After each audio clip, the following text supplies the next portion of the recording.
하나님 말씀 보도록 하겠습니다. 출애굽기 9장 1절부터 7절까지의 말씀입니다. 저와 여러분이 한 절씩 교독하시고 마지막 절은 합독하도록 하겠습니다. 출애굽기 9장 1절부터 7절까지의 말씀입니다. 교독합니다. 여호와께서 모세에게 이르시되 바로에게 들어가서 그에게 이르라. 히브리 사람의 하나님 여호와께서 말씀하시기를 내 백성을 보내라. 그들이 나를 섬길 것이니라. 내가 만일 보내기를 거절하고 억지로 잡아두면 여호와의 손이 들에 있는 내 가축 곧 말과 나귀와 낙타와 소와 양에게 더하리니 심한 돌림병이 있을 것이며 여호와가 이스라엘의 가축과 애굽의 가축을 구별하리니 이스라엘 자손에게 속한 것은 하나도 죽지 아니하리라 하셨다 하라 하시고 여호와께서 기한을 정하여 이르시되 여호와가 내일 이 땅에서 이 일을 행하리라 하시더니 이튿날에 여호와께서 이 일을 행하시니 애굽의 모든 가축은 죽었으나 이스라엘 자손의 가축은 하나도 죽지 아니한지라. 합독합니다. 바로가 사람을 보내어 본즉 이스라엘의 가축은 하나도 죽지 아니하였더라. 그러나 바로의 마음이 완강하여 백성을 보내지 아니하니라. 아멘. 네, 우리 주변에 있는 분들에게 이렇게 한번 인사하도록 하겠습니다. 괜히 기분이 좋아지는 이유가 당신에게 있었습니다. 네, 그리고 오늘은 어버이 주일입니다. 우리 주변에 있는 어버이들에게 우리 감사합니다, 고맙습니다 한번 인사하도록 하겠습니다. 감사합니다, 고맙습니다. 네, 우리 빛가서금교회가 계속 신앙의 전통이 이어져 내려갈 수 있고 믿음을 유산으로 남길 수 있는 그런 교회 되시기를 주님의 이름으로 축원합니다. 네, 오늘은 출애굽기 31번째 강의 시간입니다. 우리 5번째 전쟁인 우리 가축에 대한 이야기를 나누면서 우리 모시지 말고 키워라 2번째 시간 갖도록 하겠습니다. 우리 지난주에 말하고 나귀를 키우다가 시간이 다 돼가지고 오늘 낙타는 이번 주에 다시 키우기로 약속을 했습니다. 그래서 오늘은 이 낙타하고 소하고 양을 한번 키워보도록 하겠습니다. 여러분 이제 제가 이렇게 쭉 출애굽기 강의를 하고 있는데 여러분이 출애굽기의 특징을 쭉 이렇게 설명을 드리다 보면은 출애굽기에서 기억나는 것 그러면 10가지 재앙, 그죠? 그리고 홍해 사건 뭐 이런 것도 주로 기억을 하십니다. 그리고 몇몇 분들은 광야 생활 이런 거 얘기하시는데 사실 출애굽기에서는 광야 생활 나오지 않습니다. 광야 생활은 민수기에 나오는 내용이고요. 이 출애굽기는 하나님께서 이스라엘 백성들을 끄집어내 가지고 시내산까지 도착할 때까지, 그리고 그 시내산에 도착해서 성막을 완성할 때까지의 이야기입니다. 그래서 시간으로 따지면 약 1년 2개월 정도의 스토리가 담겨져 있습니다. 물론 1장은 좀 제외하고요. 거기는 이제 오랜 역사를 쭉 얘기하고 있는 거니까 그 1년 2개월 정도의 스토리가 진행되고 있는데 그 중에 이 출애굽을 하기 전, 그러니까 출애굽하고 난 다음에 1년 2개월의 스토리고 출애굽하기 전에는 애굽에서 있었던 사건이었는데 이 애굽에 있었던 이스라엘 백성들은 이미 그곳에서 태어나가지고 그곳에서 오랫동안 살았던 사람들이에요. 네. 그래서 이 사람들은 자신들이 가지고 있는 생각과 자신들이 가지고 있는 마음과 자신들의 세계관 자체가 이미 애굽 사람들입니다. 그래서 여러분 아시는 것처럼 우리도 이제 세계가 글로벌화되다 보니까 교포들이 있잖아요. 교포들을 보면은 우리 안에는 그 교포들이 한국에 대한, 대한민국에 대한 굉장한 애착과 뜨거움이 있을 거라고 생각을 하는데 전혀 그렇지 않습니다. 대화를 나누다 보면요, 그분들은 오히려 우리나라 사는 거 되게 힘들어해요. 세계관이 너무 다르니까, 사는 방식이 너무 달라서. 심지어 제가 말씀드렸죠. 요새 하늘문에 가시는 분도 아시겠지만 통역하시는 분 계시잖아요. 김영화 선교사님 계신데 이 선교사님이 제가 17살 때 만났어요. 그래갖고 저하고 제 동생하고 우리 선교사님하고 엄청 친하게 지냈어요. 저보다 9살인가 많은가 그래요. 근데 어쨌든 뭐 같이 이제 밥도 맨날 먹고 같이 놀고 뭐 같은 방은 아니지만 같이 잠도 자고 뭐 이러면서 엄청난 귀한 시간도 보냈고 되게 많이 보냈거든요. 그래서 이제 저희는 영화 선교사님을 되게 친 누나처럼 이렇게 생각을 해요. 생각을 하는데 어느 날 같이 TV를 보다가 중국이랑 한국이랑 축구를 하는데 어느 편 드냐 그랬더니 중국 편 든다고. 그게 되게 충격이었어요. 되게. 조선족 교포들은 우리나라를 응원할 거라고 우리는 생각하잖아요. 근데 절대 그렇지 않더라고요. 그것처럼 이 애굽에서 살아왔던 이스라엘 백성들은 그냥 애굽 사람입니다. 그냥 애굽 사람. 하나님께서는 그 애굽에서 살고 있었던 이스라엘 백성들에게 뜬금없이 400년 만에 찾아오셔가지고 너 내 백성이라는 거예요. 그러니까 이게 얼마나 어색해요, 여러분. 우리 가끔도 보지만 이렇게 오랫동안 떨어져 있던 뭐 입양되었던 헤어졌던 이런 아이들을 만나게 되면 만남에 대한 감격은 있지만 부모와 자식 간의 어떤 스토리를 이어가는 것은 그때부터 시작이기 때문에 굉장히 어려운 사건들이 많이 진행이 됩니다. 하나님은 그러한 어떠한 조정의 기간을 갖기를 원하셨던 것 같아요. 그래서 이 조정의 기간을 갖기를 원하셔서 시행하신 일이 무엇이냐면 바로 이 10가지 재앙의 사건입니다. 이 10가지 재앙의 사건은 표면적으로는 분명히 하나님의 위대함을 나타내기 위한 사건이었어요. 그런데 그 내면 속에 그 위대함을 경험했던 이스라엘 백성들에게는 그들의 내면이 바뀌어지는 사건이었습니다. 그 무엇이 바뀌는 것인가? 그들이 최고라고 여겼고 자신의 전부라고 여겼던 애굽이라는 그 나라의 세계관과 사상이 완벽하게 바뀌어지고 개조되는 시간이었던 거예요. 매 재앙이 경험될 때마다 애굽에는 재앙이었지만 그들에게는 하나님의 심판이 이 땅에 어떻게 이루어지는가를 모형으로 보면서 내가 믿고 있고 나의 주인들이 섬기고 있던 신들이 어떻게 초절없이 박살나고 무너지는가를 바라보면서 야, 이 세상이 다가 아니라 하나님이 정말 참신이시고 하나님만이 유일한 위대하신 우리의 구세주이시구나 라는 것을 경험하게 되는 거예요. 그리고 여러분 기억하시겠지만요, 성경을 보다 보시면요, 하나님이 우리에게 너희들 내 말 들어, 너희들 거룩해야 돼 라고 얘기하면서 하는 명분이 뭐냐면 항상 내가 너희를 애굽에서 건져내었거늘, 내가 너희를 애굽에서 건져내었다 이거예요. 그 건져냄을 통하여 너희들 바뀌었어야 돼, 너희들 바뀌어야 돼, 이 얘기를 계속하고 있다는 거예요. 그렇다면 이 10가지 재앙에는 우리가 가지고 있던 기본적인 생각, 기본적인 사상, 세상을 살아왔던 모든 우리의 습관들이 바뀌어져야만 하는 그러한 스토리가 기록되어져 있다고 하는 것입니다. 그래서 여러분, 우리는 모두가 다 애굽에서 부름받은 백성처럼 이 세상에서 죄 가운데 잉태되어서 태어난 사람들이에요. 그래서 저나 여러분, 우리 모두는 다 그 죄의 습관이, 죄의 습성이 그대로 남아 있습니다. 그래서 여러분, 가끔 이제 저희 둘째가 이게 낯을 좀 덜 가리는 편이어가지고 이 사람 저 사람에 다 가니까 많은 분들이 뭐라고 하냐면 이런 애가 없다, 순하다라고 얘기하는데요. 키워보십시오. 장난 아닙니다. 얘가 자아가 생기기 시작하면서 물건을 던지기 시작하는데 이거는 뭐 거의 투수 수준이에요. 그냥 맞아라 막 이런 식으로 던져요. 찬수는 안 그랬거든요. 찬수는 짜증은 많지만 이렇게 막 폭력적이진 않은데 얘는 굉장히 과격해요. 던지는 거 좋아하고. 그게 왜 그럴까요? 뭘 가르쳤을까요? 아니에요. 엄마를, 사실 아빠예요. 아빠를 닮아가지고 그런 모습이 그냥 막 쏟아 나오는 거예요. 그냥 우리 인간은 원래 그래요. 저 여러분이 부르심을 받은 그 순간부터 하나님께서 우리를 훈련시키기 때문에 조금씩 변해가고 있는 것일 뿐이지 우리 안엔 여전히 안 변한 내 더러운 자아, 옛사람의 모습이 그대로 있다 없다? 있다라는 거예요. 우리 옆 사람에게 이렇게 인사하겠습니다. 아직 들키지 않았을 뿐입니다. 다 들키면요 못 살아요, 여러분. 아무리 부부가 돼도요 다 예의를 갖추고 서로를 이렇게 양보하고 숨기면서 하는 겁니다. 다 보이면요 같이 못 살아요. 여러분의 가지고 있는 내면을 다 보이면 못 산다는 거예요. 그런데요, 하나님은요 그것부터 바꾸기를 원하셨던 거예요.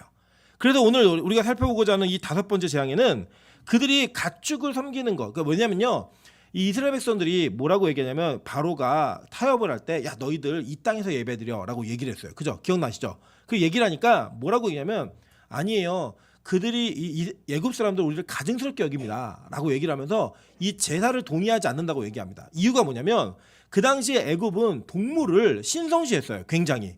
그런데 이스라엘의 제사는 어떻게 해야 돼요? 동물을 죽여야 되잖아요. 그죠? 죽여야 되니까 이 동물을 죽이는 제사를 그들은 받아들일 수가 없는 거예요. 그래서 그들은 애굽의 그 신들은 다 동물의 형상으로 변합니다. 그래서 여러분, 제가 드린 영상 보신 분들은 기억나시겠지만 애굽에는 신들이 되게 많아요. 되게 많고 역사가 너무나 길기 때문에 그 신들의 모습이 어떤 왕조가 어떤 신을 더 추앙하고 더 높이 평가했느냐에 따라서 신화가 변하고 추가가 막 돼요. 그래갖고 애굽의 신화는 딱 이거다 이게 없어요.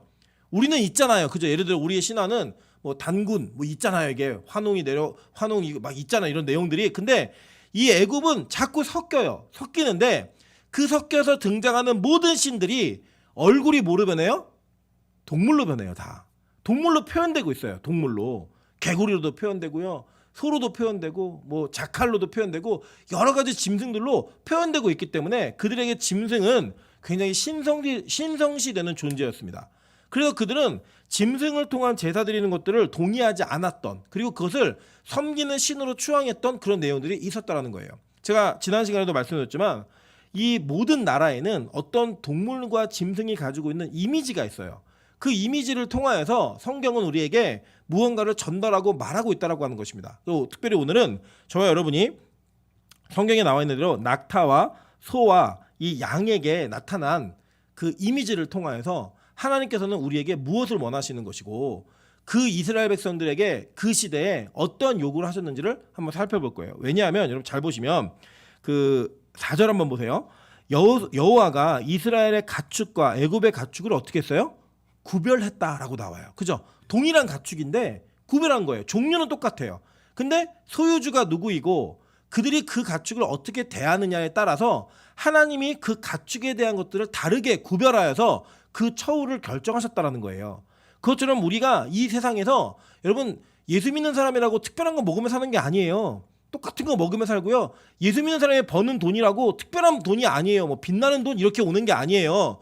여러분 예수 믿는 사람이라고 특별한 직업이 있는 게 아니라고요. 우리가 다 이 세상에서 속해서 살고 있는데 그 속한 직업이나 직장 그리고 가지고 있는 재물이나 자산 이런 모든 내용들이 누구에게 속하느냐에 따라서 그것이 그들을 어떻게 대하느냐에 따라서 하나님의 처우를 다르게 결정하셨다고요. 그 내용들을 한번 살펴보도록 하겠습니다. 먼저는 이 가축에 대한 내용들을 먼저 한번 보도록 할게요. 창세기 1장 24절입니다. 하나님이 이르시되 땅은 생물을 그 종류대로 내되 가축과 기는 것과 땅의 짐승을 종류대로 내라 하시니 그대로 되니라. 하나님이 땅의 짐승을 그 종류대로 가축을 그 종류대로 땅에 기는 모든 것을 그 종류대로 만드시니 하나님이 보시기에 좋았더라. 하나님이 이르시되 우리의 형상을 따라 우리의 모양대로 우리가 사람을 만들고 그들로 바다의 물고기와 하늘의 새와 가축과 온 땅과 땅에 기는 모든 것을 어떻게 하자고 하셨어요? 다스리게 하자 이렇게 얘기하셨습니다. 그러니까 분명한 거는요. 하나님이 가축을 다스리게 하셨다는 거예요. 그 권한을 누구에게 주셨다고요? 인간에게 주셨다는 거예요. 자, 우리 계속 볼게요. 창세기 2장 19절부터 20절입니다. 여호와 하나님이 흙으로 각종 들짐승과 공중의 각종 새를 지으시고 아담이 무엇이라고 부르나 보시려고 그것들을 그에게로 이끌어 가시니 아담이 각 생물을 부르는 것이 곧 그 이름이 되었더라. 아담이 모든 가축과 공중의 새와 들의 모든 짐승에게 이름을 주니라. 아담이 돕는 배필이 없으므로 라고 얘기해요. 자, 제가 여기서 말씀드렸던 내용이 있죠. 우리 고대 근동 문화에서 누군가에게 이름을 주는 것은 그 사람에 대한 소유권을 얘기하는 거였고 통치권을 얘기하는 거라고 얘기했습니다. 그래서 하나님께서 야곱을 앞으로 통치하고자 하실 때 그에게 무슨 이름을 주셨죠? 이스라엘이라는 이름을 주셨고 시몬에게 어떤 이름을 주셨어요? 베드로라는 이름을 더하셨어요. 그죠? 그렇게 하심으로 말미암아 이 사람이 하나님의 소유된 백성이라는 것을 나타냈습니다. 이것처럼 하나님께서는 아담에게 각종 본인께서 창조하신 모든 들짐승들 그리고 가축들을 그에게 보내셔가지고 이름을 짓게 네이밍 작업을 하게 하셨어요. 그래서 그 이름을 누가 지었어요? 아담이 지었어요. 아담이. 그러니까 아담은 가축의 왕인 거예요. 예, 그러니까 뭐 밀림의 왕 이런 그런 거 왕이 아니고 모든 것들을 통치하고 다스리는 존재라고요. 그런데 이 가축을 하나님께서는 특별하게 애굽이라고 하는 곳에서 그들이 키워야 될 가축을 섬기는 대상으로 사용하고 있으니까 하나님이 10가지 재앙 가운데 5번째 재앙을 통하여서 지금 이 잘못되어진 질서를 다시 되잡는 일을 하시는 거예요. 자, 그 작업을 어떻게 하셨는가 이제 보니까 보세요. 출애굽기 9장 3절부터 4절입니다. 여호와의 손이 들에 있는 내 가축 곧 말과 나귀와 낙타와 소와 양에게 더하리니 심한 돌림병이 있을 것이며 여호와가 이스라엘의 가축과 애굽의 가축을 구별하리니 이스라엘 자손에게 속한 것은 하나도 죽지 아니하리라 하셨다 하라 하시고 라고 얘기해요. 그죠? 그래서 이제 이 심판이 시작되는 거예요. 자, 우리가 지난 시간에 이 말하고 나귀를 살펴봤어요. 그죠? 말은 뭐의 상징이었죠? 인본주의의 힘. 그래서 애굽으로 말을 구하러 가지 말라. 왕에게 말을 많이 두지 말라. 이런 내용 얘기하셨죠. 그죠? 그 내용이 있었고 나귀는 뭐였어요? 순종. 그래서 이게 여러분 말구유가 아니라 나귀구에서 태어났어요. 예수님이. 예, 그 내용을 우리가 호멜이라는 그 측량의 측정 도구도 1마력, 2마력 하는 것처럼 나귀 한 마리가 지을 수 있는 양, 약 220리터 정도 되는데 그 양을 이렇게 얘기하듯이 이스라엘 문화권 가운데 이 나귀는 굉장히 친밀하게 다가오고 있는 그리고 그 지형에 맞는 그런 수단이었어요. 근데 이 나귀가 순종과 헌신의 그 상징으로 사용되었다. 그리고 고집 부리고 이런 것도 신념의 상징으로 사용되었죠. 오늘 낙타를 좀 보도록 할게요. 자, 낙타는요 성경에서 축복과 함께 어떤 물질적인 것들이 부어질 때 반드시 등장하는 짐승이에요. 한번 보도록 할게요. 창세기 24장 10절부터 12절입니다.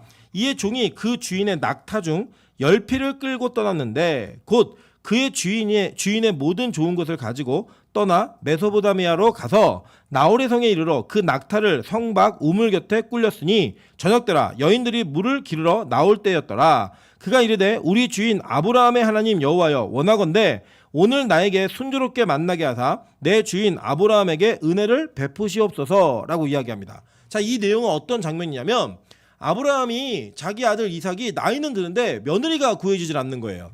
그런데 이 며느리를 또 이방 땅에서 구하고 싶지 않으니까 이 종이었던 엘리에셀에게 야 가서 내 며느리를 구해와 하란 땅 가서 그래서 맹세를 시킵니다. 맹세를 시키고 이 엘리에셀을 보내는 거예요. 보내는데 이 엘리에셀이 출발하면서 주인의 낙타 중에 10피를 끌고 가요. 여기다 뭐 담았을까요? 예? 신부에게 줄 선물이 담겨져 있는 거예요. 예, 각종 보화가 담겨져 있는 거예요. 그래서 여러분 나중에요. 이 갔더니 여기 가가지고 그 리브가를 만날 때 리브가가 낙타에게 물을 주죠. 그죠? 물을 주면서 만날 때 이 리브가의 오빠였던 라반이 그 낙타에 실어온 금은 보화를 보고 너무 놀란 거예요. 예, 오, 부잣집이네. 그래갖고 이제 보냈어요. 또 이제 리브가도 너 좀 더 있다 갈래 때 바로 간다고. 바로 갔어요. 이거 보고. 예, 바로 갔는데 나중에 야곱이 올 때도 또 뭐 갖고 왔나 싶어갖고 막 후대해 주다가 보니까 거지로 와가지고 막 학대하는 이런 일이 벌어지는 거예요. 그래서 이 낙타가 이 리브가의 집에 그리고 이 리브가와 이삭이 만나는 그 중간의 매개로서 주고받는 예물의 관계 이런 것들을 상징할 때 여기 나타나 있는 거예요. 보세요. 이사야 60장 6절입니다. 허다한 낙타 미디안의 에바의 어린 낙타가 내 가운데 가득할 것이며 스바 사람들은 다 금과 유향을 가지고 와서 여호와의 찬송을 전파할 것이며 라고 얘기했어요. 이게 이사야서의 예언인데 이 예언이 실제로 이루어졌던 때가 있었죠. 한번 보도록 할게요. 열왕기상 10장 1절부터 2절입니다. 그리고 7절부터 10절입니다.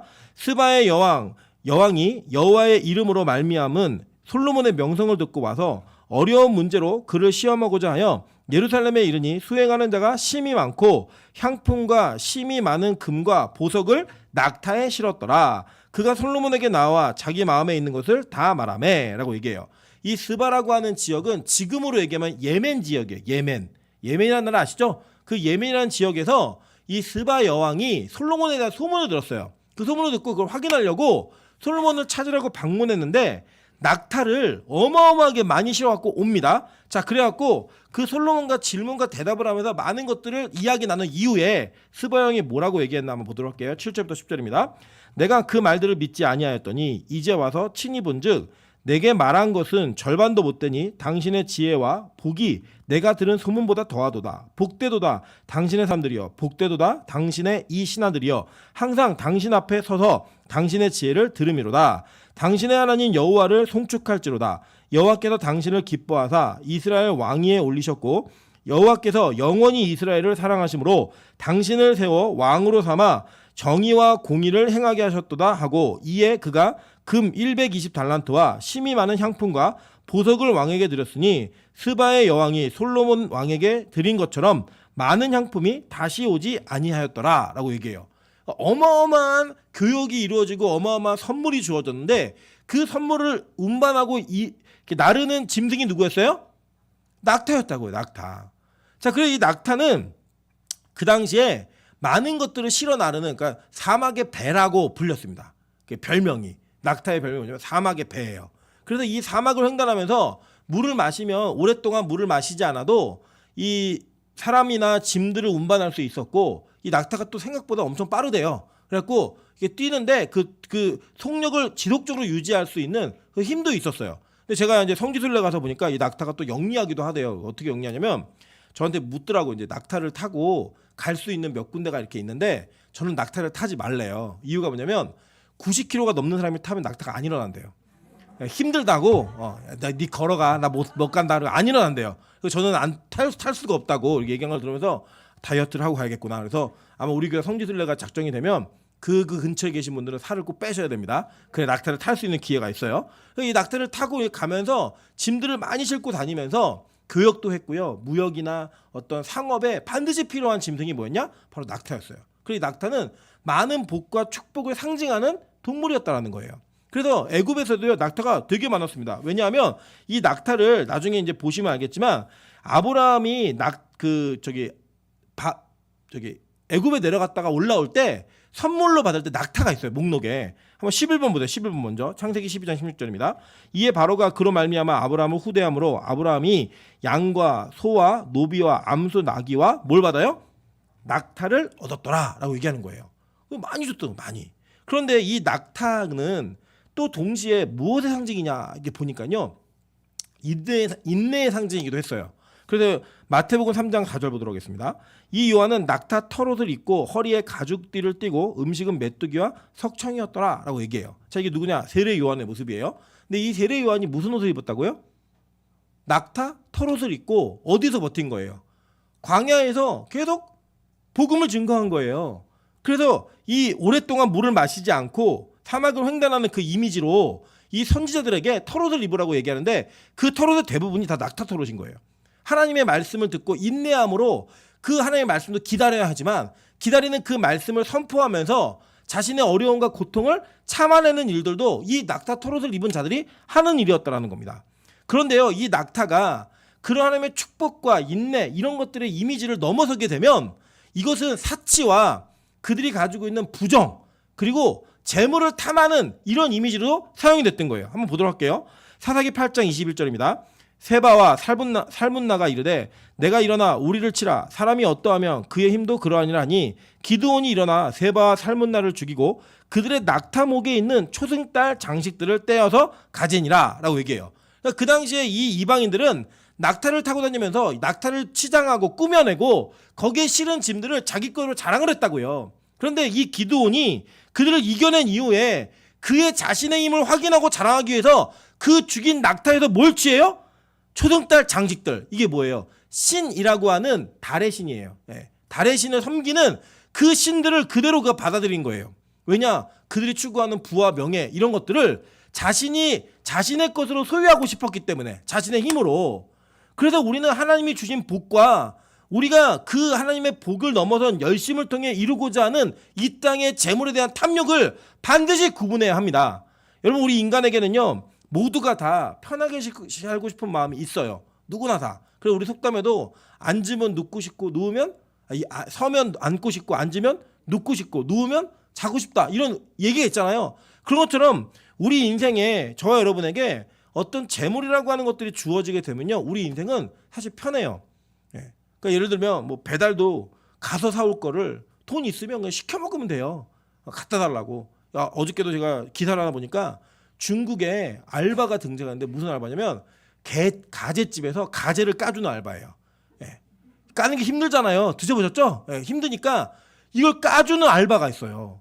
그리고 이게 돈이 되는 거예요. 사람의 게으름이. 근데 그 게으름을 막아줄 수 있고 게으름을 넘어설 수 있는 근원이 뭐냐면 돈이에요. 돈. 돈 주면 다 해결된다는 거예요. 그래서 이 사치라고 하는 것은 하나님의 주신 물질의 복을 뛰어넘는 이런 문제가 생길 수 있다는 겁니다. 그래서 여러분 저와 여러분에게 이런 것들이 예수님을 통해서도 경고가 되어지고 있다는 거 한번 보시면 돼요. 마태복음 19장 23절부터 24절입니다. 예수께서 제자들에게 이르시되 내가 진실로 너에게 이르노니 부자는 천국에 들어가기가 어려우니라 다시 너희에게 말하노니 낙타가 바늘기로 들어가는 것이 부자가 하나님의 나라에 들어가는 것보다 쉬우니라 하시니. 여러분 이게 왜 여기 낙타의 비유가 나오는지 아시겠죠? 낙타가 부를 상징하는 어떤 그 많은 보화를 상징하는 그런 짐승이었잖아요. 그래서 이 비유를 그대로 사용하신 거예요. 근데요 이 얘기를 듣고요 사람들이 다 놀랐어요. 왜 놀랐는지 아십니까? 그때에도 그랬고요 지금도 그렇고 우리는 돈을 많이 버는 사람을 하늘로부터 복을 받았다고 얘기를 해요. 그러니까 그 당시에 부자가 이 천국에 들어가는 게 이렇게 어렵다라고 얘기한 예수님의 발언을 이해를 못하는 거예요 사람들이. 아니 그럼 도대체 부자가 천국 못 간다 그러면 누가 가는 거야? 하늘로부터 복을 받는 사람이 못 간다 그러면 누가 가는 거냐고 이 질문을 예수님께 놀래모로 대신하고 있는 거예요. 여러분 이 시대가 그랬다는 겁니다. 실제로요 이 당시에 바리새인들이 어떤 사람들이었나 성경은 이렇게 얘기해요. 마태복음 23장 24절부터 25절입니다. 맹인대 인도자여 하루살이는 걸러내고 낙타는 삼키는도다. 화 있을진저 외식하는 서기관들과 바리새인들이여 잔과 대접의 겉은 깨끗이 하되 그 안에 탐욕과 방탕으로 가득하게 하는도다 라고 얘기했어요. 그러니까 이 바리새인들이 어떻게 했냐면 하루살이는 먹으면 안 된다는 거예요. 부정된 짐승이기 때문에 입에 들어가면 안 된다는 거예요. 그래서 그걸 걸러냈어요 다. 그런데 뭘 삼켜요? 낙타는 삼키는도다. 이 낙타는 못 먹는 음식이에요. 레위기 11장에 부정한 짐승과 정한 짐승이 있잖아요. 그 부정한 짐승 가운데 낙타는 먹지 못하는 짐승이었다고요. 이 먹지 못하는 짐승을 먹는다는 거예요. 뭘 상징했대요? 낙타가요? 부와 명예를 상징했다고요. 그래서 이 사람들, 외식하는 서기관들과 바리새인들은 다 부자였어요. 돈을 좋아했다고요. 이 부자이고 돈을 좋아하는 그들에게 뭐라고 얘기하냐면 잔과 대접의 겉은 깨끗이 하되, 그러니까 먹는 것에 잔은 깨끗이 하는 거예요. 이런 거 먹는 거 더러워. 이런 거 깨끗이 해요. 그런데 그 안에 탐욕과 방탕으로 가득하게 했다는 거죠. 그게 바로 그 당시에 바리새인들, 서기관들이라고 하는 종교인들의 모습이었다는 겁니다. 그래서 예수님은 그대로 폭로하는 거예요. 그대로. 여러분, 근데 이런 것이 지금 애굽 사회에도 분명히 있었고요. 이 애굽 사회를 살고 있었던 이스라엘 백성들에게도 있었지만 누구에게도 있어요? 지금 이 시대를 살고 있는 저와 여러분에게도 그대로 있는 거예요. 그래서 우리는요, 우리 인생에 낙타가 진짜 많기를 원해요. 그런데 이 낙타가 많은 것을 통하여 우리가 무언가를 하나님의 일들을 기대하고 하나님께서 순적하게 우리의 일들을 이뤄가시는 것들을 소망하는 것이 아니라 내가 가지고 있는 힘을 자랑하고 그들의 목에 있는 장식품을 떼어서 그걸 소유하고 또 그것을 내 안에 삼킴으로써 내 것이라고 얘기하는 그 더러운 욕망들, 그리고 탐욕과 방탕으로 필요 이상의 것들을 추구하는 그런 모습이 우리 안에 있다라는 거죠. 여러분, 이 일은요, 성경이 우리에게 이것이 얼마나 부질없는 짓인지를 얘기하고 있는 거예요. 그래서요, 그날에 하나님께서 애굽에 있는 거의 대부분의 낙타를 다 돌림병으로 죽여버리신 거예요. 그걸 보면서 와, 부질없이 하루아침에 다 없어지네, 하루아침에 다 끝나네, 이런 것들을 이 애굽인들이 눈으로 보면서 확인한 거예요. 그걸 또 누가 봤어요? 이스라엘 백성들이 본 거예요. 야, 우리 주인의 낙타가 다 죽었네. 여러분 한번 보세요. 낙타는 그냥 보면 이렇게 보시면 될 것 같아요. 그 우리가 예를 들어 차를 살 때에도 꼭 필요한 사람들이 있잖아요. 차가. 근데 그 필요 이상의 차가 있는 거예요. 그죠? 예를 들면 제가 광주에서부터 빛과 소금 교회까지 오는 게 차가 반드시 필요하잖아요. 저에게는 필요하니까 교회에다 요청하는 거예요. 우리 교회에서 광주까지 가는 것도 멀고 제가 빨리 와야 되니까 람보르기니를 사주세요. 람보르기니가 뭔지 아시죠? 이 얘기를 한 거예요. 그럼 여러분, 교인들이 어떻게 생각하시겠어요? 그건 너무 과한 거 아니야? 목사님이 희한하네, 이상하네, 지 돈으로 사라 그래, 이렇게 얘기가 나오겠죠. 그죠? 제가 예를 들어서 이 꼭 필요하니까 우리 교회가 봉고 스타렉스를 삽시다, 이건 맞죠? 그죠? 우리 교회가 필요한 차니까. 근데 이게 어떤 뭐냐면 낙타는 람보르기니 같은 존재인 거예요. 그러니까 금은보화를 나를 수 있는, 거기에 실을 보석이 있는 사람들만 사는 짐승인 거예요. 타는 짐승인 거고. 그러니까 노예들에게 이 낙타가 있을 가능성이 있을까 없을까요? 전혀 없진 않겠지만 애굽인들에 비하면 현저하게 비율이 낮겠죠. 그러니까 주인들의 낙타가 돌림병으로 자기 눈앞에서 그냥 죽어가는 모습을 본 거예요. 그냥 하나님이 하루아침에 싸그리 모조리 다 쓸어버리시는구나. 그걸 보면서 이게 전부가 아니네. 나 람보르기니 진짜 타고 싶었는데, 나도 낙타가 정말 많은 걸 꿈꿨는데 이게 다가 아니네. 그리고 하나님이 한번 후 하면은 다 죽는 거네. 여러분, 그래도 여러분이 그 위험하게 생각하는 메르스라고 하는 병이 낙타로부터 온 거잖아요. 예. 하나님이 그렇게, 하나님이 한 번 손대시면 그 짐승이 다 없어진다는 거예요. 여러분, 그게 뭐였어요? 여러분, 우리 안에 있는 물질이에요. 물질에 대한 욕망들, 소유욕들. 그래서 저는요, 물질에 대한 개념을 빛과 소금이 이렇게 정의했으면 좋겠어요. 이거 은사예요, 은사. 돈 버는 거 은사예요. 이거는요, 열심히 한다고 벌어지는 게 아니에요. 가끔 보면 이런 분들 계세요. 정말 머리가 좋고 아이디어도 좋아요. 모르는 게 없어요. 근데 뭘 하면 다 안 돼요. 근데 저분은 사업을 할 수 있을까? 저분은 저게 가능할까? 싶은데 손 대는 것마다 잘 되는 분이 있어요. 이게 뭐예요? 은사라고요. 여러분, 저는요, 아무리 열심히 노래를 해도요, 동굴 소리가 안 나와요. 근데요, 어제도 제가 동아 형제하고 잠깐 통화를 하는데 목소리가 진짜 재수없게 멋있어요. 여보세요 딱 하는데 여자가 들으면 마음이 울리는 소리예요. 제가 하면 막 최양락가 여보세요 막 이런 소리인데, 그 동아 형제는 목소리가 중후함이 막 나와요. 이게 뭐예요? 은사예요, 이거는. 네. 그런 사람이 노래를 해야죠. 저는 설교를 하고. 네. 그리고 노래를 해야 돼요. 동아 형제가 설교하면 여러분 못 들으세요. 왜냐면 너무 목소리가 매력적이고 목소리만 듣다 끝나요, 그냥. 네. 근데 이런 것처럼 은사라고요, 은사. 그래서 제가 말씀드렸잖아요. 제가 그 예전에 중학교 때까지만 해도 저희 중학교 저학 1학년 때인데 그 체변을 했어요. 그 아시죠? 뭔지 어른들은 회충 검사한다고 체변을 해오라 그러면 이제 이 체변이 그 자기의 변을 이렇게 딱 담아서 와야 되니까 잘 안 갖고 와요 이거를. 이게 민망하기도 하고 잘 이게 걷어지지가 않아요. 그러니까 중학교 때 저희 반에도 중학교 때 선생님 때렸으니까 이 때리는 시점이 되면 선생님이 다음 날까지 꼭 갖고 안 갖고 때린다 이래갖고 제 친구가 그럴 때마다 뭘 하냐면 이렇게 체변을 많이 만들어 갖고 팔아요 그걸. 예. 네. 그 얘는 폐품도 팔아요. 폐품도 우리 막 신문지 뭐하고 가져갔거든요. 이게 가져가갖고 마지막 하나 그 선생님이 이날까지 갖고 와라는 날 안 갖고 오면 맞거든요 매를. 그러니까 그거를 여러 개를 갖고 와서 팔아요. 그런데 자기 한마디로 하면 자기 똥을 파는 거예요. 오늘 능력자가 얼마나. 그리고 이제 그걸 팔았어요. 팔았는데 한 달 뒤에 어마어마한 사건이 벌어졌어요. 양호 선생님이 들어오시더니 야 이번은 왜 이렇게 많어? 1번, 12번, 뭐 32번, 뭐 23번 다 나와. 너네 다 회충 있어. 엄청 많은 거예요.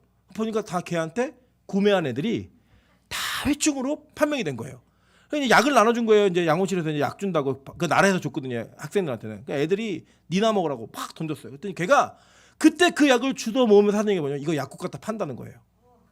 와, 제가 그걸 보면서 얘는 된다. 제가 24살 때 방위시장 골목에서 이 친구를 만나는데요. 그때 당시에 권리금만 1억을 줘야 되는 커피 전문점을 운영하고 있었고, 그래서 저희가 이제 알 거예요. 저희 또래들 뭐 나이 비슷한 분들은 그때 막 커피 전문점이 유행을 시작해가지고 전화하고 막 이런 그 있었거든요. 그리고 자기가 그랜저하고 알투라고 하는 찝차를 타고 다녔어요. 24살 때 자기 힘으로 돈을 벌어가지고. 그럼 그거 뭐예요? 은사예요. 은사라고요. 그거는. 그러니까 여러분 이 은사인 거를 하나님 주신 거를 은사를 주셨을 때는 뭐 해야 되는 거예요? 잘 사용해야 되는 거예요. 그죠? 사용해야 되는 거라고요. 돈을 많이 버는 은사를 주신 분들은 돈을 많이 벌어서 사용하셔야 되는 거예요. 예를 들면 저는 참 재밌는 게 너무 죄송한 표현이에요. 우리 장지만 목사님의 목소리를 들으면 목소리가 저희가 일반적이진 않으시잖아요. 그러니까 저를 일반적이지 않은 목소리로 어떻게 사업을 하실까? 이런 생각이 사실 있는데요. 장지만 목사님한테 열리는 걸 보면요. 그 이제 막 이런 일들이 막 진행되는 걸 보면요. 저희 일반인 사람들이 일어나지 않는 일들이 막 벌어져요. 왜 그럴까요? 은사예요, 그냥. 그러니까 우리 장 목사님은 그냥 버셔야 되는 분이에요, 그냥. 많이 벌게 기도해 주세요. 그리고 여러분이 돈을 벌고 싶으시면 그냥 하나님 나 축복을 주세요 이렇게 기도하지 마시고 은사를 달라고 기도하세요. 안 주시면 못 버는 거예요, 그냥. 그냥 나는 은사가 없나 보다 그냥 사는 거예요, 그냥. 은사라고요. 근데 이거를 우리가 복의 개념으로 들어가잖아요. 반드시 사치하고 이어져요. 뭐냐면 복을 받아야 된다라고 집착을 하니까 이 돈이 은사라고 생각하면 내가 하나님 원하시는 데까지만 허락하시는 데까지만 가는 거예요. 그죠? 그런데 이거를 복이라고 생각하면 자꾸 모든 걸 그쪽으로 집중하게 되어 있어요. 그래서 여러분 이런 거예요. 승고사님 복 받았대. 그럼 우리 뭐라 생각해요? 집 샀나? 땅 샀나? 로또 됐나? 다 이렇게 생각해요. 영적인 복에 대한 개념은 가지도 않는 거예요. 그쪽까지는. 그게 뭐냐? 낙타를 섬기고 있는 우리들의 모습이라는 거예요. 하나님이여 그런 낙타들을 몰사시켜버리면 말미암아 그거 진짜 복 아니다. 그게 진짜 복이 아니라 애굽으로부터 나오는 게 진짜 복이야. 이거 우리가 설명하시는 거예요. 그래 여러분 은사가 없는 분들은 돈을 벌려고 노력하지 마세요. 그리고 은사가 있는 분들은 벌어서 내 거라고 생각하지 마세요. 하나님이 주신 은사로 인해 나한테 재화와 보물이 맡겨진 거예요. 그래서 그거를 흘러보내고 사용하는 게 여러분의 은사를 사용하시는 거라고요. 빛과소금교회에서 재물은 앞으로 이렇게 이해됐으면 좋겠어요. 하나님은요 그렇게 낙타를 그 땅에서 멸절시킴으로 말미암아 이스라엘 백성들에게 내가 너희들에게 주는 복이 무엇인지, 내가 너희들에게 앞으로 줄 복이 무엇인지를 정확하게 알려주고 계시다라는 거예요. 다음엔 뭐가 나오냐? 이제 소가 나옵니다. 이제 소 키워보겠습니다. 야, 소는 누가 키우나? 소는 누가 키우나? 뭐 이게 이 사람이 있었는데 하나도 안 웃겼는데 왜 웃긴지 모르겠어요. 근데 이 소는 누가 키우는지 이 내용들 좀 보도록 할게요. 보니까 창세기 12장 16절에 아까 읽었지만 여기에 소가 나와요. 그죠? 이 소는 히브리어로 바카르라는 뜻인데 이 소떼, 황소 이걸 얘기해요. 근데 이 소는요. 이 애굽에서는 굉장히 힘이 좋은 센 신이었어요. 암소신 하토르가 있었고요. 황소신이 아피스가 있었는데 이 소는 이게 어떤 모성애를 자극하는 신이기도 했고요. 다산과 복을 상징하는 신이기도 했어요. 그래서 이 소를 섬기는 것, 소를 숭배하는 것은 이 애굽만이 아니라 모든 지역이 다 일어났던 겁니다. 그래서 여러분 역사 속에서 소를 섬기는 사람들, 소를 섬겼던 사람들의 확실한 성경 구절들을 한번 좀 보여드리도록 할게요. 출애굽기 32장 1절부터 4절입니다. 백성이 모세가 산에서 내려오미 더딤을 보고 모여 백성이 아론에게 이르러 말하되 일어나라 우리를 위하여 우리를 인도할 신을 만들라. 이 모세 곧 우리를 애굽 땅에서 인도하여 낸 사람은 어찌 되었는지 알지 못함이니라. 아론이 그들에게 이르되 너희의 아내와 자녀의 귀에서 금고리를 빼어 내게로 가져오라. 모든 백성이 그 귀에서 금고리를 빼어 아론에게로 가져가매 아론이 그들의 손에서 금고리를 받아 부어서 조각칼로 새겨 송아지의 형상을 만드니 그들이 말하되 이스라엘아 이는 너희를 애굽 땅에서 인도하여 낸 너희의 신이로다 하는지라 라고 얘기해요. 자, 한 구절만 더 읽고 우리 같이 보도록 할게요. 열왕기상 12장 25절부터 29절입니다. 여로보암이 에브라임 산지에 세겜을 건축하고 거기서 살며 또 거기서 나가서 분우엘을 건축하고 그의 마음에 스스로 이르기를 나라가 이제 다윗의 집으로 돌아가리로다. 만일 이 백성이 예루살렘에 있는 여호와의 성전에 제사를 드리고자 하여 올라가면 이 백성의 마음이 유다 왕 된 그들의 주 르호보암에게로 돌아가서 나를 죽이고 유다의 왕 르호보암에게로 돌아가리로다 하고 이에 계획하고 두 금송아지를 만들고 무리에게 말하기를 너희가 다시는 예루살렘에 올라갈 것이 없도다. 이스라엘아 이는 너희를 애굽 땅에서 인도하여 올린 너희의 신들이라 하고 하나는 베델에 두고 하나는 단에 둔지라 라고 얘기해요.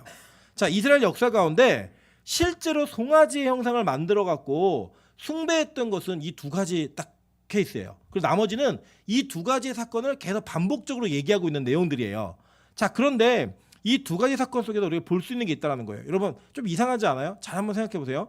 10가지 재앙을 통해 하나님이 이스라엘 백성들에게 하나님이 어떤 분인지 보이셨어요. 그 심지어는 이 출애굽기 32장의 사건은 어떤 사건도 포함되어 있는 거냐면 홍해를 가르는 사건도 포함되어 있고요. 그들이 모세가 손들고 기도하고 여호수아가 싸울 때 이기는 그 장면도 있고 뭐 하나님께서 반석의 명에서 물 터뜨린 이런 모든 사건이 다 있었던 이후의 사건이에요. 자, 그런데 갑자기 하루아침에 이 송아지로 금송아지로 하나님을 대체한다. 이게 말이 될까요? 여러분 예를 들어서 여러분이 우리 교회를 이렇게 섬기고 있는데 막 교회도 막 부흥하고 교회가 막 이런 빚도 다 갚고 이 건물 다 샀어요. 막 하나님 은혜를 주었고 막 우리 기적 같은 일을 막 봤어요. 사람도 많이 늘어나고. 근데 제가 어느 날 갑자기 여기다 갖다가 금송아지 갖다 놓고 지금까지 여러분이 섬겼던 신이 이 금송아지입니다라고 얘기하면 여러분 그걸 받아들이시겠냐고요. 이거 못 받아들이는 상황이에요. 금송아지는 그 송아지 자체가 신인 것도 있지만 그 송아지는 이 애굽의 문화에서 어떤 존재였냐면 신들의 교통수단이었어요. 교통수단. 그리고 이 신들이 타고 다니는 교통수단이 바로 소였습니다. 그리고 이 소가 숭배되고 우상시되었던 많은 것들 가운데 성소라 그래서 거룩한 소라 그래서 신들이 타는 소가 있었고요. 그 소의 개념은 뭐였냐면 검은 소인데 가슴에 이 다이아몬드 형의 이게 그 무늬가 있거나 그 얼룩덜룩한 게 여기 이제 이마에 그런 무늬가 있으면 그 거룩한 소로 여겨졌어요. 그래갖고 그 소를 숭배하는 문화가 애굽에 있었다고요. 자, 그러니까 지금 뭐냐? 지금 눈에 보였던 모세가 하루아침에 없어져 버린 거예요. 40일 동안 안 나타나요. 안 나타나니까 이 백성들이 요구한 게 뭐냐면 빨리 우리를 인도할 신을 만들어라 라고 요구하는 거예요. 그전까지는 모세가 대체해서 하나님의 음성을 대신 들려줬고 그 명령을 전달하는 전달자였다고요. 그랬는데 그 존재가 없어지고 나니까 이제는 자신들이 눈에 보이는 무언가가 빨리 보여야 되는 거예요. 눈에 안 보이는 하나님은 의미가 없는 거예요. 그래서 만들어낸 게 뭐예요? 송아지를 만들어내고 그 위에 뭘 태운 거예요? 하나님을 태운 거예요. 자기 마음대로. 그리고 여러분 나중에 보시면 알겠지만요. 이 출애굽기 32장을 더 읽어보시면 그들이 이 송아지 앞에서 번제와 화목제를 드려요. 하나님이 가르쳐주신 예배의 방법대로 예배를 드린다고요. 그랬더니까 그들이 이게 이스라엘 백성은 단 한 번도 하나님을 버리고 다른 신을 섬긴 적이 없어요. 하나님과 다른 신을 겸하여 섬겼을 뿐이에요. 같이 섬긴 거 같이. 그리고 그 위에다가 앉혀버리는 거예요. 앉혀서 내가 원하는 게 무엇인지 내가 추구하는 게 무엇인지를 요구하면서 거기에 하나님의 이름으로 포장을 해버린 거예요. 그 여러분 그럴 때가 있어요. 대부분 기도하는 사람들 또 하나님을 안다고 하는 사람들이 뭐라고 얘기하냐면 어떤 대화의 내용을 얘기할 때 기도해보고 응답받은 거예요 라고 얘기하면 더 이상 할 말이 없어요. 저도 이제 청년들하고 어른들하고 상담하다 보면은 기도하다가 이렇게 결론 났어요. 그럼 더 이상 말 안 해요. 뭘 못 말해요. 거의 기도하다가 얘기했다는데. 예를 들어서 목사님 같이 기도해 주세요라고 얘기하면 같이 기도하면서 의논할 수 있죠. 근데 기도해보고 내린 결론이에요 라고 말하면 더 이상 할 말 없어요. 그럼 말해도 싸움이 되기 때문에 더 이상 말할 수 없는 거예요. 누구 하나는 마귀가 돼야 되니까.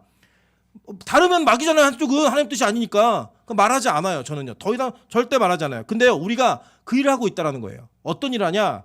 우리가 뭔가 원하는 것이 있으면 송아지라고 하는 신의 교통선을 만들어 놓고 거기 하나님 태워버리는 거예요. 그리고 그게 하나님이라고 가르치는 거예요. 실제로 여러분 여로보암이 두 금송아지를 만들었잖아요. 그리고 베델과 단에다가 놓고요. 한 일이 뭐냐면 첫 번째로는 금송아지를 만드는 일을 했고요. 두 번째로는 제사장을 파직해버려요. 왜냐? 이때 당시에 제사장들이 다 다윗이 세운 법도를 따라서 24반차를 쫓은 제사장들인 거예요. 이 제사장들을 다 파면시켜버려요. 왜요? 다윗은 남유다의 뿌리가 되니까. 그래서 누구를 고용하느냐? 비레위인 출신들을 다 목사로 고용하는 거예요. 신학교육을 제대로 받지 않고 올바르게 신학을 하지 않은 사람들 다 고용해요. 그럼 뭐예요? 애누리가 있는 거예요. 뭔가 같이 모르는데요. 뭐 예배하는 법도를 같이 몰라요. 그러니까 같이 자기 마음과 소신과 옥인들 할 수 있는 거예요. 또 한 가지 마지막 한 게 뭐냐면 이게 제일 중요해요. 절기를 바꿔버려요. 왜 바뀌냐면 그 당시에 원래 정해진 절기는요. 이 절기는 유대인들이 농사를 지을 때 추수할 때 가장 바쁜 때예요. 가장 바쁜 농경사회에서 가장 바쁜 시기에 절기가 있는 거예요. 그러니까 이 여로보암이 절기를 한 달을 미뤄줘요. 바쁜 게 끝나고 나면 예배를 드리라고. 누가 편이에요? 인간의 편의를 위해 하나님과 약속을 바꿔버린 거예요. 하나님 정해준 절기를.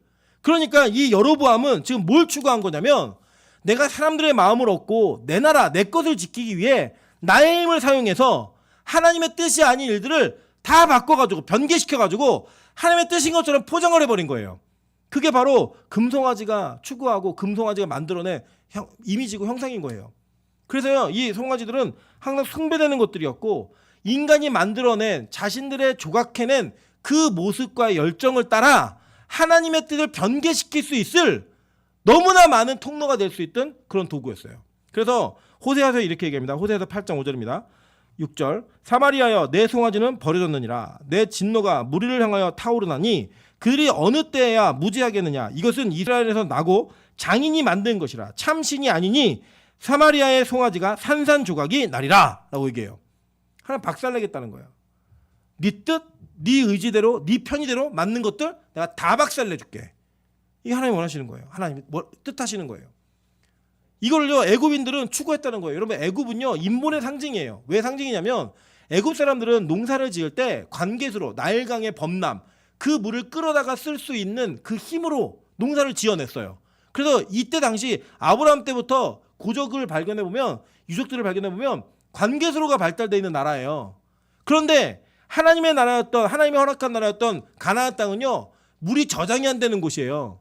해수면보다 더 낮은 물들이 있기 때문에 끌어올리는 게 쉽지가 않아요. 또 비가 오면요 저장이 안 돼요. 그래서 하늘로부터 비가 오지 않으면 농사를 지을 수 없는 그런 사람들이었어요. 누구를 의지해야 돼요?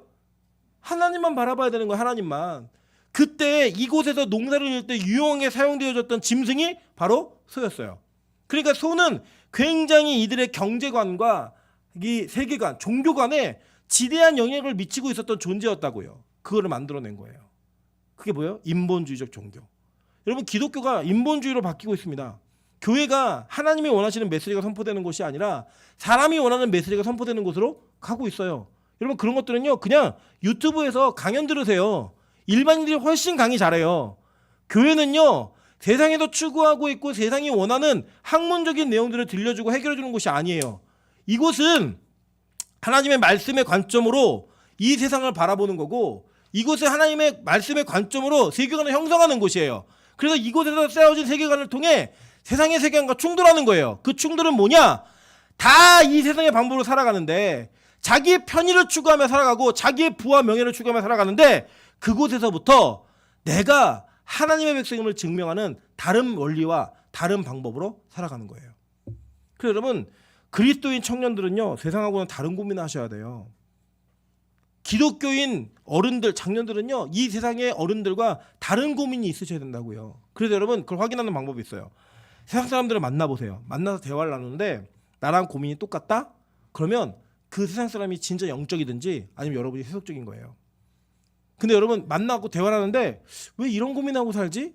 그러면 여러분 뭔가 제대로 살고 계신 거예요.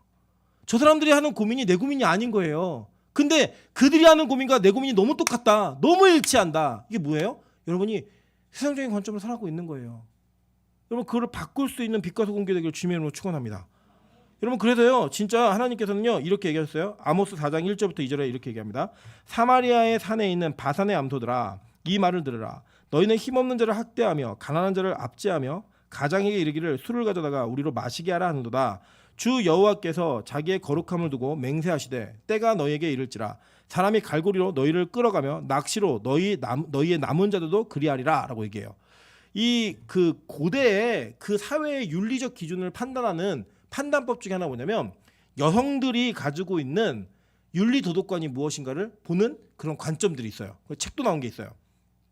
여기서 뭐라고 그러면 바산의 암소들아 이렇게 불러요. 그죠? 근데 이 바산의 암소 그러면 지금 어떻게 이해하시면 되냐면 우리는 유명한 횡성한우 이렇게 있잖아요. 그런 것처럼 이 바산이라고 하는 지역의 소들이 되게 근육질이에요. 살도 많고 먹을 게 많은 이런 짐승들이라고요. 그 지역이에요. 지역. 그런데 거기에 있는 암소들아라고 얘기한 건 뭐냐면 바산에 있는 잘 살고 정말 뭐 가졌다 하고 좀 이렇게 살만한 환경이 되어 있는 여자들을 얘기하는 거예요. 이 여자들에게 뭐라고 얘기하냐면 너희가 힘없는 자들을 학대한대요. 그리고 가난한 자들을 압제한대요. 그리고 가장에게 얘기한다는 거예요. 남편에게 야 가서 술 좀 갖고 와. 술 좀 우리에게 맛있게 해줘. 충분하게 맛있게 해줘. 얘기한다는 거예요. 하나님의 맹세를 어떻게 하셨냐면 너희가 사람이 너희를 갈고리를 끌어갈 거고 낚시로 너희 남은 자들도 다 그렇게 데려갈 거야. 평가하시는 거예요.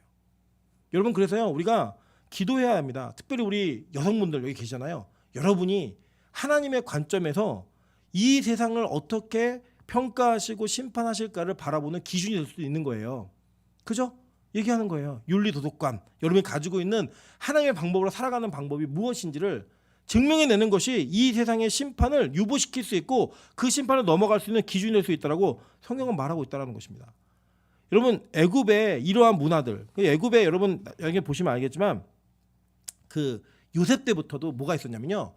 그 고관들이 있는 고관 대작에 있는 종들 노예들을요 성적 노예로 부리는 문화가 있었어요.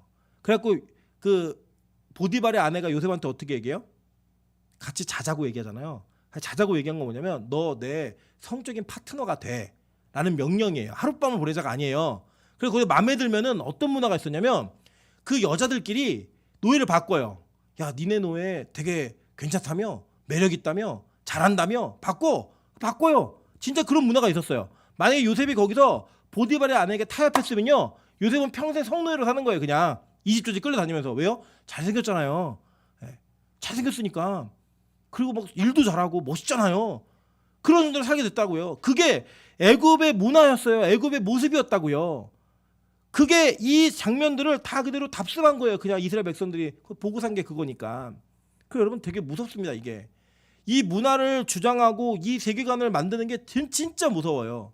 그래서 이것들을 조절하고 이거를 변화시킬 수 있는 건 교회밖에 없어요. 그래서 제가 말씀드리잖아요. 교회가요 자꾸 세상의 문화와 격리되어져서는 안 돼요. 그 문화를 알아서 그 문화를 이길 수 있는 힘을 길러야 된다고요. 그게 우리가 해야 될 일들이에요. 자꾸 교회가요. 그리고 여러분 격리 이렇게 생각하시면요. 어디로 가면 되냐면 교회가 다 산으로 가면 돼요. 그냥 절처럼 저 산꼭대기에 올라가갖고 세상의 문화하고는 아예 접촉이 이루어지지 않게 그렇게 만들면 얼마나 거룩하게 살겠어요. 근데 그게 거룩이 아니라고요. 그거는 하나님이 말씀하신 거룩은 그 공동체가 가나안 땅에 들어가서 훈련받은 공동체가 가나안 땅에 들어가서 그 가나안 땅을 바꾸는 게 그들의 사명이었다고요. 그들의 일이었다니까요. 여러분 그래서 우리는 세상의 문화를 따라가는 자들이 아니라 세상의 문화를 바꾸는 자들인 거예요. 저 여러분이 그렇게 되시기를 주님으로 축원합니다. 시간이 엄청 많이 갔네요. 큰일 났어요. 양을 키워야 돼요. 일단 양만 키울 수 없어요. 다음 주에는 맞아 양을 키워본다. 이 양은요 여러분 되게 재밌는 거예요. 양은 여러분이 기존에 알고 계신 건 이런 거예요. 뭐 순하고 착하고 온순하고 뭐 이러면 저 사람 양 같아 이렇게 얘기하시잖아요. 그죠? 근데 양은요 이스라엘에서 가지고 있는 문화가 완전 달라요. 먼저 우리는 그 이미지를 알기 위해 18번을 먼저 보도록 할게요. 마태복음 25장 31절부터 33절입니다. 인자가 자기 영광으로 모든 천사와 함께 올 때에 자기 영광의 보좌에 앉으리니 모든 민족을 그 앞에 모으고 각각 구분하기를 목자가 양과 염소를 구분하는 것 같이 하여 양은 그 오른편에 염소는 그 왼편에 두리라 라고 얘기했어요. 자 여기서 양하고 염소를 나눴잖아요. 그리고 양은 복의 개념으로 그죠? 그리고 염소는 저주의 개념으로 사용을 했어요. 근데 이게 왜 이렇게 나눠줬냐면 양과 염소가 살아가는 방식을 이해하시면 돼요. 자 양은 어떻게 살아가냐면요. 양은 보통 한 마리 숫 양이 힘이 센 양들은 50마리 이상의 암컷을 거느려요. 그런데 이 암컷을 거느리는데 이 집단의 양이 거느리다가 다른 무리의 집단의 암컷의 양을 건드리잖아요. 수컷이. 그럼 이 수컷이 엄청 격렬하게 싸워요. 예, 끝까지 싸우네요. 그 자기의 양을 지켜요. 그게 양이 가진 이미지예요. 유대인들에게, 목동들에게. 그래서 이 양치기들이 뭘 관리를 잘했냐면 그 자기의 숫 양이 다른 암양을 건드리진 않나. 왜 다치면 싸우면 다치니까 하나 관리를 했어요. 그거를. 그래서 이 양은 자기의 사람, 그러니까 자기의 양들을 지키는 그런 어떤 그 가장과 같은 멋있는 모습, 이런 모습인 거예요. 실제로 양의 이미지는. 염소는 어떠냐면요. 염소는 이 수컷끼리 한 염소를 차지하기 위해 싸워요. 싸워서 이긴 염소가 이 암컷을 교미를 해요. 그 남은요. 그러고 난 다음에 패배한 염소가 그 뒤에 가갖고 그 염소하고 또 교미를 해요. 근데 이긴 염소가 그걸 상관하지 않아요. 그래서 이 고대 사회에서 음란한 여자들을 염소라고 표현을 해요. 네. 그래서 이 염소하고 양의 이미지가 이렇게 완전 달라요. 그 당시에 고대인들이 이해하는, 우리는 흑염소 그러면 뭐 건강에 좋은 거 이런 거 이미지로 생각하시고 양 그러면 뭐 따뜻한 거 이런 이미지로 생각하시지만 고대에는 그렇지 않았다고요. 이 당시에는 그런 이미지가 있었던 거예요. 그래서 이 양은 어떤 특정한 하나님의 일들을 따라다니는 목자, 지키는, 그 가정을 지키는, 그리고 그것을 자기의 희생으로 말미암아 온전하게 이뤄낸 이미지가 있었다고요. 그래서 유월절 어린 양이 있는 거예요. 네, 유월절 어린 양이. 그런데 이 유대인, 재밌는 게 뭐냐면 양이라고 하는 그 단어가 우리가 양으로 번역을 했지만 양이라는 단어는요, 레위기에 쓴 양이라는 단어는 염소라고도 번역이 돼요. 그러니까 네 발 달린 짐승이에요. 그냥 딱 양 이렇게 우리 한 글자로 번역되는 게 아니라. 그래 이것이 어떤 존재인가는 성경에서 그 문맥에 따라 해석할 수 있는 방향이 완전 다른 거예요. 그러니까 지금 이게 뭐냐면 이 땅에서 하나님께서 우리를 대신하여 돌아가시는 거룩한 그 사명을 짊어지고 가장으로서 역할하는 양을 성경에서는 예수 그리스도 이미지로 사용하는 거예요. 보세요. 창세기 22장 13절입니다. 아브라함이 눈을 들어 살펴본즉 한 수양이 뒤에 있는데 이게 누구예요? 이삭 대신 죽는 양이에요. 그죠? 그게 누구예요? 마지막에 예수 그리스도. 예. 그 산 모리아 산이 바로 예수님이 십자가에서 돌아가신 곳이거든요. 근데 이 양에게는 또 어떤 이미지가 있느냐? 양은 제멋대로예요.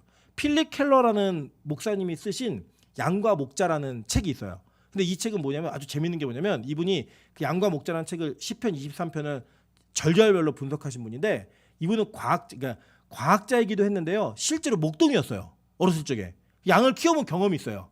그래서 이 양에 대한 것들을 아주 재밌게 그리고 실질적으로 기록해 놓았기 때문에 아마 그 시간이 있으신 분들은 양과 목자라는 필립 켈러의 책을 꼭 읽어보세요. 아마 이게 출판한 지 50년 가까이 된 책이에요. 아마 제가 태어난 해에 아마 78년도에 나온 책일 거예요. 이 책이. 근데 이 책이 지금까지도 읽혀져요. 너무 재밌어요. 한번 기회 되면 읽어보세요. 근데 이 책에 보면요. 양이요. 그 필립 켈러 목사님이 양을 키우다가 양을 죽인 적이 있대요. 왜 죽였냐면 울타리를 어미 양이 자꾸 넘는데 이 넘는 양을 따라 새끼 양들이 다 따라간다는 거예요. 그래서 그걸 자꾸 막아도 따라가니까 계속 이 양들이 처음에는 자녀들만 그 양의 새끼들만 따라가다가 양 무리가 다 그걸 따라하려고 그러더래요. 결국에는 이 근원이 된 양을 죽였어요. 양 무리 자꾸 탈주하니까. 여러분 그래서 성경이 이렇게 얘기해요. 이사야 53장 6절부터 7절입니다. 우리는 다 양 같아서 그릇 행하여 각기 제 길로 갔거늘 여호와께서는 우리 모두의 죄악을 그에게 담당시키셨도다. 그가 곤욕을 당하여 괴로울 때에도 그의 입을 열지 아니하였으며 마치 도수장으로 끌려가는 어린 양과 털 깎는 자 앞에서 잠잠한 양같이 그의 입을 열지 아니하였도다 라고 얘기합니다. 보세요. 보니까 양이 어떤 특징이 있다고요? 그릇된 길로 가면 탁 자기 갈 길로 가는 거예요. 네. 그 양은요 되게 약한 존재예요. 약한 존재인데 어떻게 약한 존재냐면 양이 뒤집어지면 못 일어나요. 네. 거북이처럼 뒤집어지면 못 일어나요. 이렇게 허우적거려요. 그걸 일으켜주는 게 목동이 하는 일이에요. 네. 그 일으켜주는 게. 그리고 목동은 반드시 그 필립 켈러 책 목사님 책에 보면 반드시 이동을 자주 해야 된다는 거예요. 왜냐하면 그 양을 노리는 이 사나운 짐승들도 계속 관찰하고 주시하기 때문에 자꾸 이동을 해줘야지만 익숙하지 않은 곳에서 양도 긴장을 하고 이 짐승들도 함부로 덤비지 못한다는 거예요. 이런 얘기도 막 써놨는데 여기 보면요 우리같이 양 같은 존재들인 거예요. 약하죠, 그죠? 죄에 노출돼 있죠 항상, 그죠? 그릇된 길로 행해서 또 누가 잘못된 거 보면 담죠, 그죠? 그 어떻게 이렇게 경건한 건 잘 안 듣는 게 죄는 그렇게 닮아요. 예, 금방금방 닮아요. 잘못하는 거는. 예, 그게 우리의 모습이에요. 우리의 모습. 그런데 그러한 우리 이런 그릇된 양들을 대신해서 수장, 가장된 양이 목숨 걸고 이 가문을 지켜내는 거예요. 자기의 양들을 지켜내는 거예요. 그래서 어떤 일이 벌어지냐? 출애굽기 12장 21절부터 22절입니다. 모세가 이스라엘 모든 장로를 불러서 그들에게 이르되 너희는 나가서 너희의 가족대로 어린 양을 택하여 유월절 양으로 잡고 우슬조 묶음을 가져다가 그릇에 담은 피에 적셔서 그 피를 문 인방과 좌우 설주에 뿌리고 아침까지 한 사람도 자기 집 문 밖에 나가지 말라라고 얘기해요. 자기의 희생으로 말미암아 그 가문을 죽음으로부터 넘어가게 하는 패스오버하게 만드는 그 내용이 양의 이미지였다는 거예요. 근데요, 이 유대인들은 이 양을 이런 이미지로 앞으로 사용하면서 제사에 드리는 이 양 그러면 대표적으로 제사에 사용되는 짐승이었잖아요. 그 짐승을 그렇게 이미지로 사용하고 있는데 애굽 사람들은 이 양을 단지 털을 제공하고 그죠? 그리고 이 양이 그 자기의 마음과 소신대로 살 수 있는 약한데도 불구하고 그런 존재로서 인식이 되어서 자기의 자유를 상징하는 내용들이 되어 있으니까 하나님이 그 양들을 몰살시켜 버리는 거예요. 이걸 통해서 하나님은요 우리에게 세계관을 바꾸는 거예요. 야, 짐승들 가축들은 너희가 섬겨야 될 존재가 아니야. 너희가 키워야 될 존재야. 너희가 다스려야 되고 통치해야 되는 존재야. 이걸 통해 하나님은 그 우리가 가지고 있었던 완전한 세계관의 변화를 이루시기를 원하시는 거예요. 여러분 이 땅에서요 낙타를 섬기지 마세요. 낙타 키우세요. 아멘. 네, 그래서 돈도 많이 버세요. 벌어서 하나님의 순족한 일을 위해 쓰시라고요. 그죠? 여러분 소 마찬가지예요. 소는요 하나님께 드리는 제물이었어요. 가장 귀한 제물. 가장 귀한 제물이었고 여러분의 인본을 자랑하고 여러분의 편의를 제공하고 여러분이 섬기는 대상이 소가 아니에요. 소 섬기지 마시고요. 소를요 키우세요. 네. 소를 키우시면 여러분의 인생에 하나님께 주시는 복이 있어요. 복이. 마지막 양도 마찬가지입니다. 양도요 우리가 섬길 거 아니에요. 우리가 키워야 될 거예요. 키워야 될 거. 여러분 적어도 이 가축들은요 다 인간의 이익과 연결돼 있어요. 우리 인간의 욕망과 연결돼 있다고요. 하나님 그걸 바꾸시길 원하는 거예요. 우리 빛과소금 교회가 이 성경의 출애굽기 10가지 장이 끝날 때 여러분의 세계관이 바뀌어서